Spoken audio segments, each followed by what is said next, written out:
Hello everyone, welcome back. आज की class में बात करेंगे नए टॉपिक के बारे में जिसमें पढ़ेंगे मनी क्रिएशन, जिसे हम क्रेडिट क्रिएशन भी कहते हैं। मैंने लास्ट क्लास में आपको बताया था कि मनी क्रिएशन जो होगा वो हमारा अगला टॉपिक रहेगा, जहाँ पे हम कमर्शियल बैंक्स के एक और इम्पॉर्टेंट फीचर के बारे में डिस्कशन करेंगे, जिसको हम क्रेडिट क्रिएशन या मनी क्रिएशन के नाम से जानते हैं। और ये होता क्या है? तो मनी क्रिएशन बहुत ही एक इंटरेस्टिंग एक्ट है, एक्टिविटी है, जो कि कमर्शियल बैंक्स किया करते हैं और माहिर होते हैं वो इस तरह की एक्टिविटीज़ को करने में। बैंक्स के बारे में हम लोगों ने लास्ट क्लास में हमारे उनके फंक्शंस डिस्कस किए, प्राइमरी फंक्शंस भी और सेकेंडरी फंक्शंस भी। प्राइमरी फंक्शंस की बात करें तो दो इम्पॉर्टेंट फंक्शंस थे, एक तो कि डिपॉजिट्स को एक्सेप्ट करना और अगला था लोन एडवांस करना, लोन देना।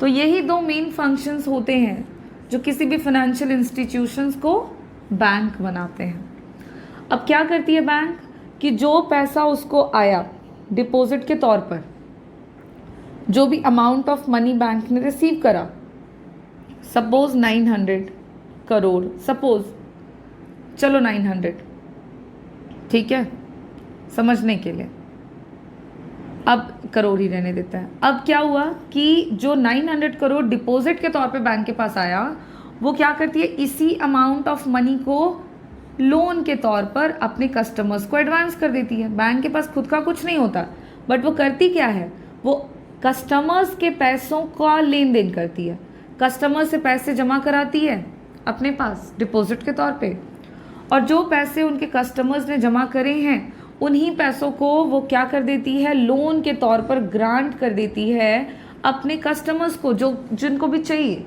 अब ये जो पूरा का पूरा प्रोसेस है वो कुछ इस तरह से चलता है कि समटाइम्स जितना डिपॉजिट बैंक ले रही है, जितना डिपॉजिट्स है बैंक के पास, वो डिपॉजिट्स से ज़्यादा वो लोन एडवांस कर देती है, लोन दे देती है। अब कहोगे ये कैसे होता है? आपने तो बोला कि बैंक का अपना खुद का पैसा होता नहीं। तो बैंक के पास खुद का पैसा नहीं होता, बट वो अपने कस्टमर से जितना पैसा एज डिपॉजिट ले रही है वो उससे भी ज़्यादा लोन सैंक्शन कर देती है, और इसी प्रोसेस को हम क्रेडिट क्रिएशन कहते हैं, इसी को मनी क्रिएशन कहते हैं। जैसे फॉर एग्जांपल बैंक के पास डिपॉजिट्स आया 900 करोड़ का, ठीक है, और उसने लोन सैंक्शन कर दिया 5000 करोड़ का। यहां पे लोन सैंक्शन हो गया ज्यादा, डिपॉजिट से कम, and this process is known as credit creation, और you can say money creation. Now we have to understand कि बैंक ऐसा करती कैसे है, बैंक ऐसा कैसे कर पाती है कि जितना पैसा उसके पास होता नहीं है वो उससे ज़्यादा लोन दे देती है।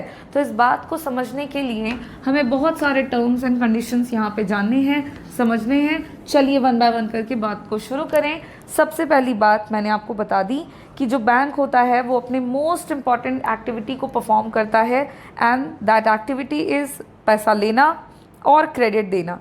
बट समटाइम्स बैंक जो है वो ये काम डिपॉजिट से भी ज़्यादा कर देती है, और इसको वो कर पाती है दो कंडीशंस के आधार पर। देयर आर टू कंडीशंस जिसके कारण बैंक मनी क्रिएट कर पाती है, and the two conditions is are, first है आपका कि जो मान लिया गया है, देखो सबसे पहले कंडीशन फॉलो कर लेना है। मान लीजिए ऐसा, इस बात को समझने के लिए हम ऐसा अज्यूम कर लेते हैं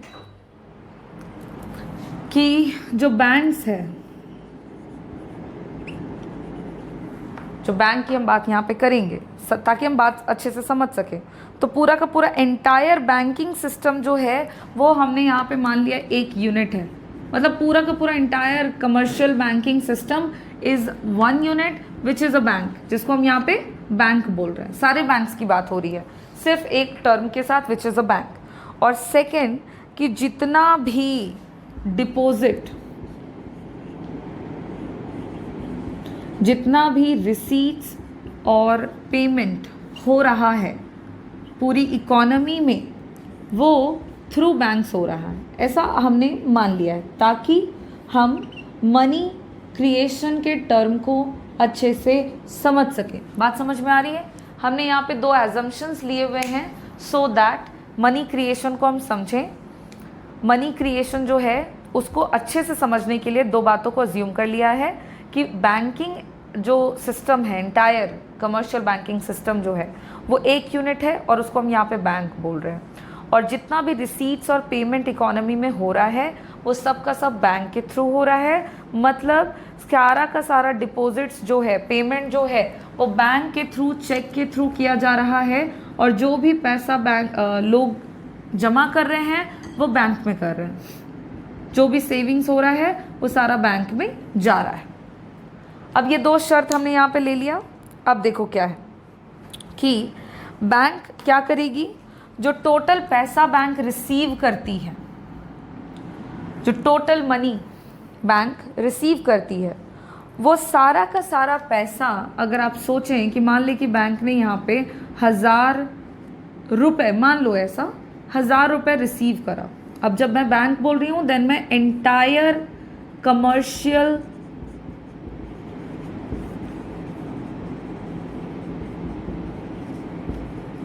बैंकिंग सिस्टम के बारे में बात कर रही हूँ।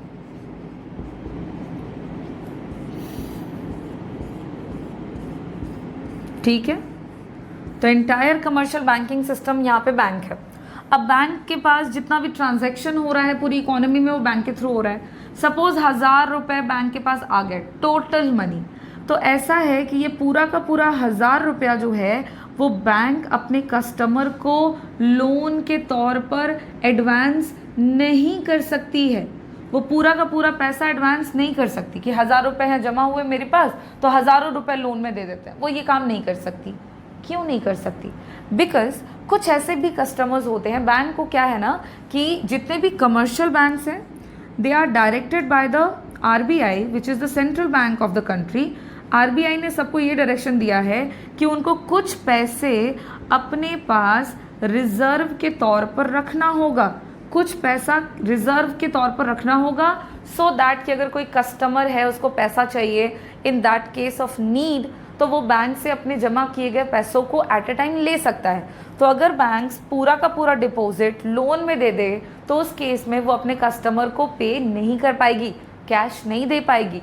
तो इस तरह के सिचुएशन में न फंसे कोई बैंक, इसलिए कमर्शियल बैंक्स ने, RBI ने सारे कमर्शियल बैंक्स को ये एक डायरेक्शन दिया हुआ है, एक नियम बनाया हुआ है कि आपको अपने बैंक के टोटल डिपॉजिट का एक सर्टेन परसेंटेज, एक सर्टेन फ्रैक्शन अमाउंट अपने पास रिजर्व के तौर पर रखना होगा, जिसको हम लोग आगे के क्लासेस में और अच्छे से डिटेल में पढ़ेंगे। इसको हम लोग लीगल रिजर्व रेशियो कहते हैं। जो कैश रिजर्व रखना होता है ना कमर्शियल बैंक्स को, they are termed as legal reserve ratio. इसके अंदर बहुत सारे रेशियोज आते हैं, इसको शॉर्ट में LRR बोलते हैं। इसमें आ जाता है आपका CRR, इसमें आ जाता है आपका SLR। तो ये सारी बातें हम लोगों को लेटर ऑन करनी है। फिलहाल शॉर्ट में जो बात हमारे काम की है वो समझेंगे।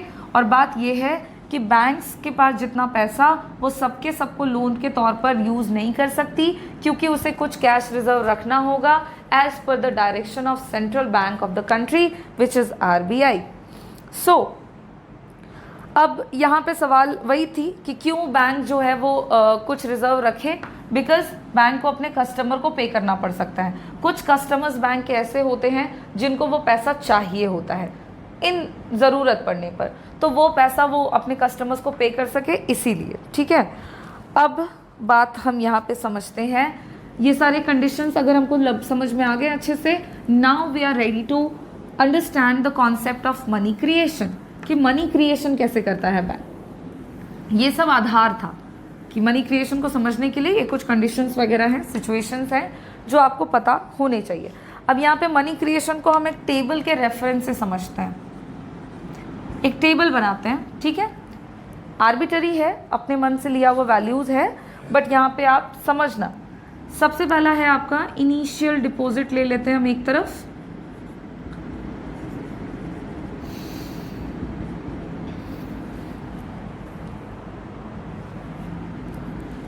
उसके बाद यहाँ पे हम देखते हैं कितने राउंड हुए, राउंड 1, ठीक है। अच्छा, पहले इनिशियल डिपॉजिट ले लिया, अब दूसरी तरफ हम ले लेते हैं डिपॉजिट। उसके बाद हम ले लेते हैं लोन, और फिर बात करते हैं कैश रिजर्व। कैश रिजर्व में वही जो अभी अभी मैंने आपको बताया, it's LRR, okay, which is particularly fixed by the central bank of the country, RBI, ठीक। अब देखो बैंक क्या कर रही है, बैंक के पास इनिशियली डिपॉजिट आ रहा है, कुछ पैसा बैंक के पास आ गया, जमा हो गया उनके कस्टमर्स के थ्रू। हमारे यहाँ पे एग्जाम्पल में हमने माना हुआ है डिपॉजिट्स हम रुपीज़ में देख रहे हैं, लोन भी रुपीज़ में देख रहे हैं। अब यहाँ पे हमने माना हुआ है कैश रिजर्व भी रुपीज़ में, और हमने यहाँ पे सपोज कर लिया कि 20% कैश रिजर्व है, जो भी पैसा जमा होगा उसका 20% was fixed by the RBI, so that कि 20% जो है वो कैश के रूप में रिजर्व रखना पड़ेगा। अब इनिशियली 1000 रुपये का डिपॉजिट आता है, मान लीजिए।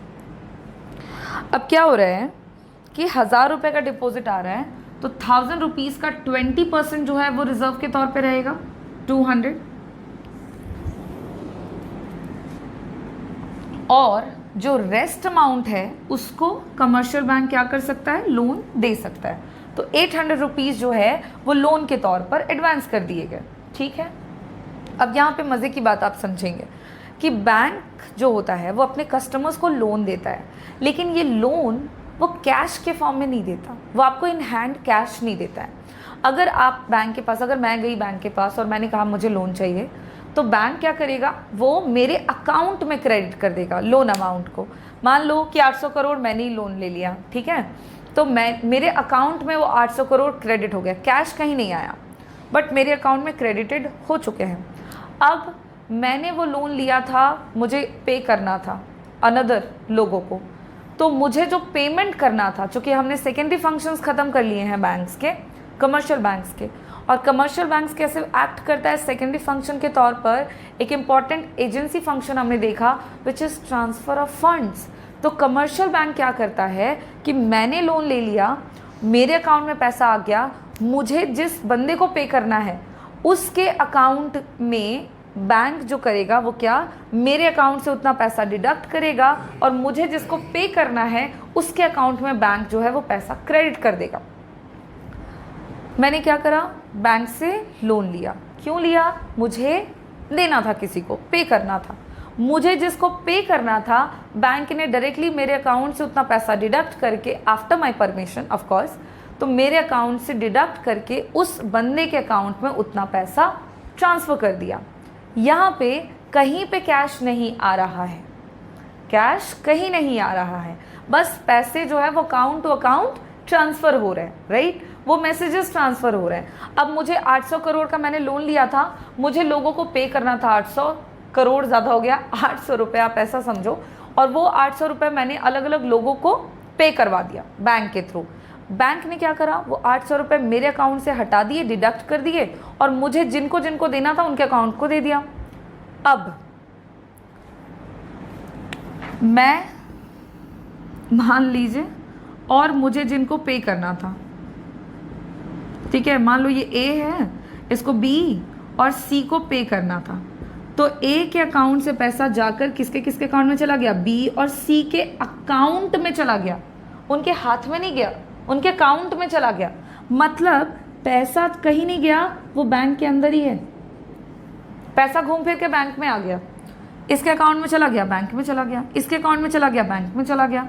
तो बैंक में क्या हुआ कि 800 करोड़ रुपए, 800 रुपए जो यहाँ पे हमने एग्जाम्पल लिए हुए हैं, ये 800 रुपए घूम फिर करके बैंक में ही आ गए। लोन दिया मुझसे लेकर के जिसको पे करना था उसको दे दिया, वो पैसा वापस से बैंक में आ गया, पेमेंट आ गया। ये क्या हुआ, ये डिमांड डिपॉजिट कहलाया, करंट अकाउंट डिपॉजिट हुआ ये। तो यहाँ पे वापस से 800 करोड़ रुपए बैंक के पास आ गए। अब राउंड 2 में क्या हुआ, इनिशियल डिपॉजिट वॉज 1000 रुपीज़, जिसमें से 800 लोन दिया था, 200 रख लिया था। अब वापस से 800 जो है वो डिपॉजिट के तौर पे बैंक में ही आ गए, दूसरे लोगों के अकाउंट के थ्रू पैसा घूम फिर के बैंक में आ गया, तो फिर से डिपॉजिट हो गया 800। इसका 20% जो है वो बैंक जो है रिजर्व रखेगा as per the guidelines of RBI, which is 160 rupees. 800 का 20% 160, और रेस्ट अमाउंट जो है 40 रुपीज़, इसको वो वापस से क्या कर सकता है, लोन के तौर पे सैंक्शन कर सकता है। तो इसने लोन दे दिया, अब वापस से 640 रुपये का लोन हो गया। वही सेम काम हुआ, कैश किसी के हाथ में नहीं गया, लोन अकाउंट के थ्रू पैसा दूसरे कस्टमर के अकाउंट में जा रहा है, वो पैसा घूम फिर करके बैंक में आ रहा है। 640 रुपये का लोन था, घूम फिर के डिपॉजिट बना, राउंड 3 हो गया, और राउंड 3 में देखोगे तो वापस से 640 रुपये जो हैं वो बैंक में डिपॉजिट हो गए। ये 640 रुपये में फिर से 20% जो है 128 रुपये वो सेव हो जाएंगे, रिजर्व हो जाएंगे, और रेस्ट जो अमाउंट बचेगा विच इज़ 512 रुपये, वो आपको वापस से लोन अमाउंट के तौर पर बैंक यूज़ कर सकता है। अब फिर से वही बात होगी, 512 रुपये फिर से डिपॉजिट हो गया। 512 रुपये जो है वो डिपॉजिट होते होते बैंक क्या करेगा, फिर से उसका कुछ अमाउंट जो है सर्टन सेव करेगा, रेस्ट को लोन दे देगा, फिर जो सेव लोन दिया वो वापस से डिपॉजिट बना, और ये प्रोसेस चलेगा, ये प्रोसेस चलता रहेगा। सवाल है कब तक, तो यहाँ पे टोटल डिपॉजिट आपका 5000 हो जाता है, लोन अमाउंट आपका 4000 हो जाता है, और रेस्ट अमाउंट आपका 1000 हो जाता है, विच इज़ द कैश रिजर्व। ये जो प्रोसेस है ना, ये कब तक, ये कितने राउंड चलेगा, ये डिपेंड करेगा उस वक्त पर जब तक कि कैश रिजर्व इनिशियल डिपॉजिट के बराबर नहीं हो जाता।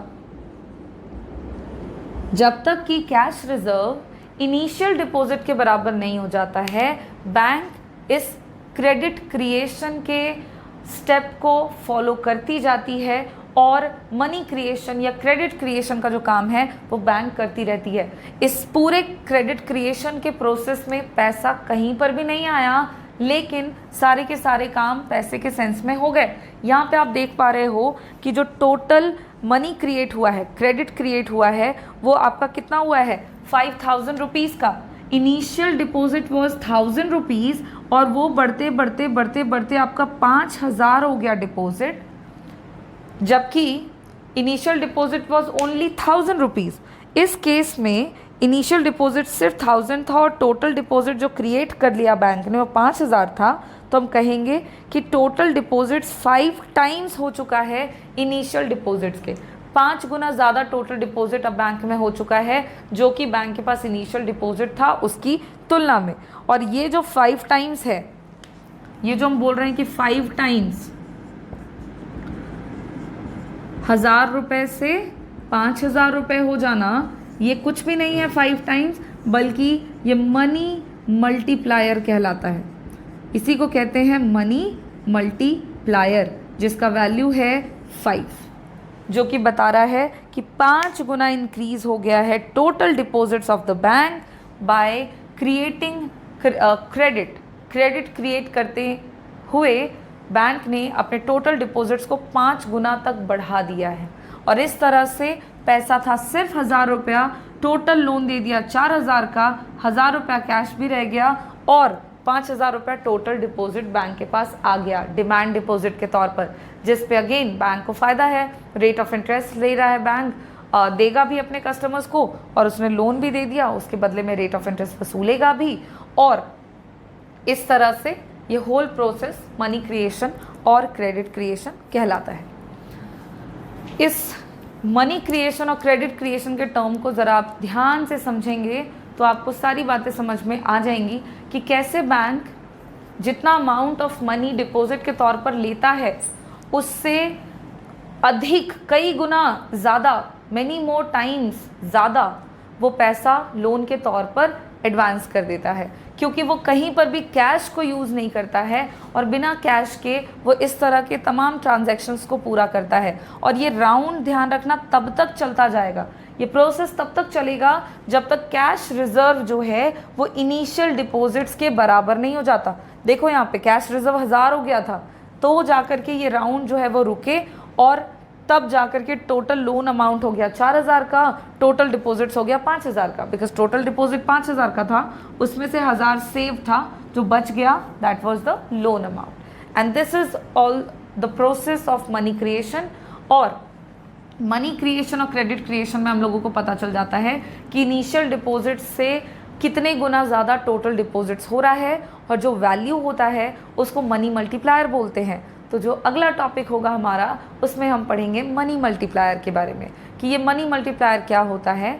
ठीक है, ये आपको सिंपल बताता है कि इनिशियल डिपॉजिट से टोटल डिपॉजिट्स कितने गुना बढ़ा, इसको कैसे डिफाइन करें, इसको कैसे मेजर करें, इसको कैसे हम इंडिकेट कर सकते हैं, ये सारी बातें हम लोग हमारे नेक्स्ट क्लास में करेंगे। तब तक के लिए ये बहुत इंटरेस्टिंग टॉपिक है मनी क्रिएशन और क्रेडिट क्रिएशन, जो कि आप लोगों को पढ़ना है।